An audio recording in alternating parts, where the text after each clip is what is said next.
Well, the other big story today, an ongoing farmers' protest in Madhya Pradesh that took a violent turn when 5 protesting farmers were killed in Mandsaur on the highway. Now, Home Minister Bhupender Singh claims that neither the local police nor the CRPF opened fire on the protesters, and a judicial inquiry has been ordered into what exactly happened.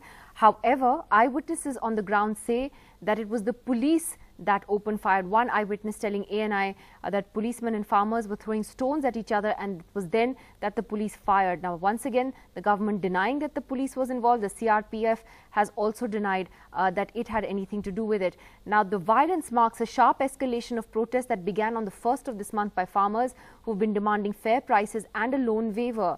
Now, 24 hours ago, there was an assurance that was given by the Chief Minister of Price Stabilization Fund, a minimum support price for onions, for moong dal, and despite that, the farmers went on a protest. This graphic on your screen shows why farmers from Maharashtra to Madhya Pradesh have been protesting in the first place, what their key demands are, and why this is happening. Essentially, they're looking at these big farm loan waivers in particular, as well as those other demands mentioned there on your screen. Well, this is a big story, as we mentioned today, and we continue to have Shubhrastra and Mr. Kumar Ketkar joining us. Economist Devendra Sharma joins us as well. Shobha Oza of the Congress and Ejaz Ilmi, member of the BJP, joining us tonight. Devendra Sharma, why are we seeing these protests? Because actually, it seems that on paper, the agriculture sector is doing well. That has been actually one of the positive stories even when the last GDP numbers came out. Why is this happening? If you could explain it to us.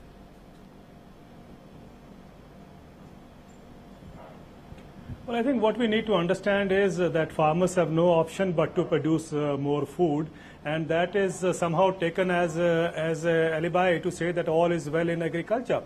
You know, this year also the farmers have done a remarkable job, produced such a bumper crop, and yet have been in terrible crisis, because if you remember last few months, we have seen farmers throwing away tomato on the streets, onion on the streets, and there have been crises in dal prices crashing and so on, mustard prices crashing, everything, we have bumper production and the prices crash. This is nothing unusual, but this is something which we have not been able to stem all these years. But unfortunately, what we are not trying to say is that over the years, the income of the farmers have not gone in the manner in which the production has gone up. And in fact, every year the indebtedness is mounting, and that is the reason why farmers are committing suicide. And if in the last 21 years, 318,000 farmers have committed suicide, it clearly shows that the figures that we see, or the buoyancy that we see in agriculture, is only confined to the production figures, but rest of the sector is in terrible crisis. And the farmers have been driven to the wall. I have always been saying that I never realized, why are the policy makers not trying to find out that there is a terrible crisis? After all, how long can you go on driving these poor farmers against the wall? As was expected, there would be a kind of a backlash one day. I'm not sure whether this farmers' protest that we see is going to expand to other states, but it reflects that agriculture is in dire strait, and all these claims of soil health card increasing productivity and therefore income going up, I think they're all bunkum. I think we need to move away from that and come to the real issue, which is that the governments are reluctant to increase farmers' income. Okay, there are a lot of key issues that you've raised. Ejaz, let me just ask you first on what happened in Madhya Pradesh today. It's a rather odd situation. I mean, firing has obviously taken place. 5 farmers are dead. Police say we didn't do it. CRPF says we didn't do it. Eyewitnesses say the police do it. Now there's an inquiry underway. But certainly this seems to have been very badly handled. I'm sure you would acknowledge that. No, what I can say is definitely it's extremely unfortunate, and I'm glad the Chief Minister came out very clearly and candidly and said that he expresses deep regret at this unfortunate turn of events where farmers had to lose their lives. And despite being engaged with the farmers for the last 5 days when the agitation was on, and talking to various Kisan Sanghs and Kisan Senas and various farmers representatives, the escalation that took place today was obviously something that the government did not see, despite the fact that some of their demands, like having a price stabilization fund of 1,000 crores, increasing the price of onions and on moong dal, and reaching out to the farmers has been is an ongoing process. So despite that, the agitation went in such a manner where violence obviously took precedence, and this unfortunate firing took place. Do you believe, though, Ejaz, that this has been handled to the best of the ability of the Madhya Pradesh government and the Maharashtra government as well? I think the Maharashtra government obviously also was very engaged, because the agitation became very, very large along with Madhya Pradesh, which is why Mr. Devendra Fadnavis was very, very clear that I need to address this issue, and he said that 90% loans also will have to be waived off. I mean, in terms you have to pay back only 90%, and the marginal farmers. Maharashtra has 1 crore 36 lakh farmers. So about 41 lakh farmers will get, marginal farmers will get the loan waiver relief. The government is sensitive enough to address them, reach out to them. The stakeholders are the farmers organizations. Both the chief ministers are in talks with them non-stop. Shobha was sitting next to you from the Congress and completely disagreeing, not surprisingly. See, the way the farmers were handled in Madhya Pradesh, Maharashtra, whether it be Gujarat, and the type of poll promises BJP have made to the farmers, whether it be before the Lok Sabha of giving the farmers the cost plus 50% profit and getting the votes. And soon after elections, they take a U-turn and they told the Supreme Court that 50% profit cannot be given to the farmers. Same way, the respective state governments gave loan waivers as one of the poll promises, and then they take a U-turn. Today, the condition of the farmers is so pathetic that for last 1 year, 14,000 farmers have committed suicide, which is average 35 farmers a day. And the government, the entire BJP government is so insensitive to issues related with the farmers that this stay has been going on for last 6 days. And the Madhya Pradesh government has lathi charged farmers in Indore, in Neemuch, in Mandsaur, and today we condemn the firing by the police, and wherein 5 people are dead and I don't know how many are injured. So this shows how insensitive the government is. They just make tall poll promises which they do not fulfill, and the farmer is not getting even the cost. He is like pushed against the wall to throw away his yield, whatever he's made, because he's getting 1 rupee kilo onion or tomato for that matter, not even the cost which is incurred. I just has a quick point before I that open this up to the rest of the panel. Agriculture has been the mainstay. In fact, the shining example of, and the fact that Madhya Pradesh came out of the Bimaru status was only because of spectacular growth in the last 10-12 years in the agriculture field. No, but what has the farmers got? Fine. The farmers. The yield was so good that the Madhya Pradesh government got consecutive 5 prizes for farming. Absolutely. But then, where do they stand? Where do the farmers stand? I think the question is, even the import. No, the question is that there is clearly, one point I would like to make is, the import duty on wheat was reduced from 25% to 0 to encourage import, whereas our farmers, they are not taking their yield at the MSP also, which is so pathetic. Shubhrastra, would you admit that this actually does pose quite a big challenge for the government? You know, when you see on one hand, and you know, there are natural factors as well. There have been droughts, for instance, for the last couple of years in Maharashtra. That has been an added factor. But if you look at the statistics, you still have Maharashtra topping the farmer suicides in the country. You have these protests. You have what happened in Madhya Pradesh today. Would you say that this actually poses one of the biggest challenges for the centre today?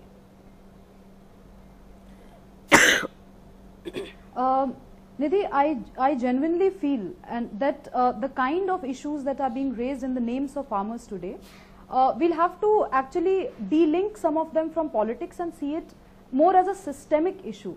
For one fact, I feel really proud being led by the government which is there at the center, is because despite the fact that they are really doing well in terms of statistics and figures, there is a huge introspection in dealing with systemic issues. You know, when it comes to an issue of farmers and suicides and the low returns to farmers and so on and so forth, the government is not just sensitive but is actually opening up for debate. I mean, at the end of the day, we need to understand that a moral hazard like loan waiver cannot be discussed in a TV room studio like Ms.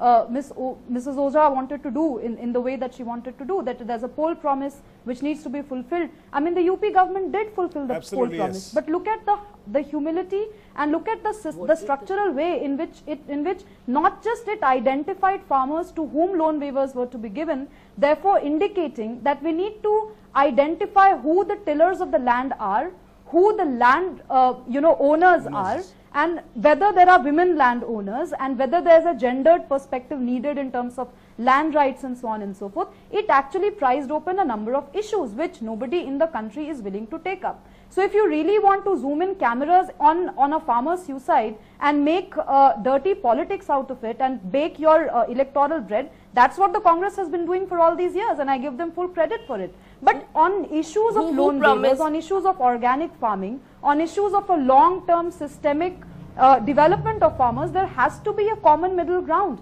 where you de-link politics from it. I mean, I was just looking at some of the figures, and I realized that despite consumer inflation being less, why is it that the farmer, I mean, when you have a consumer inflation going less, clearly it's a downside for the producers, which is the farmers. So, I mean, I'm putting myself in that bracket too. I would have no problem in buying a 250 rupees, coffee from a CCD, but it will become an electoral issue for me if onion prices go high by rupees 10. But would you concede? It is an issue Shubrasta, let me ask you this. Collective national consciousness needs to be developed. But would you concede, Shubrasta, that something is going wrong somewhere? The very fact that you're having these protests today, that there needs to be a reflection on what that is that's going wrong, that the issue of farmer distress perhaps needs, you said these are systemic issues, but do you think that it just needs to be addressed with a greater sense of urgency by the government in light of what we've been seeing in recent days? Yes, it does. It does.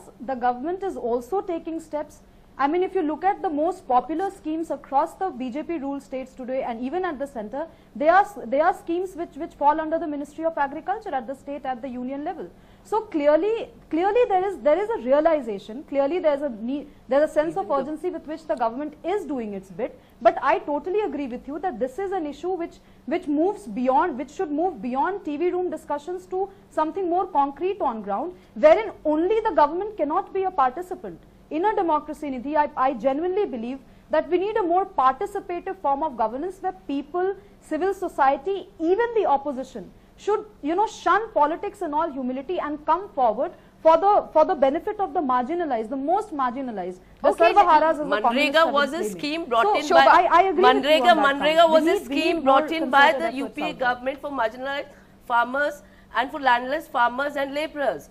And what did you do with Manrega? Where does Manrega stand now? Yes, you did bring Manrega. How many crores what did you do with it? How many crores the highest allocation of 47,000 crores. How many crores are really not getting to Manrega on the farmers issue. This is a problem maybe I have with Congress. So what is the government doing? Okay, one second. Cheap political electoral agendas.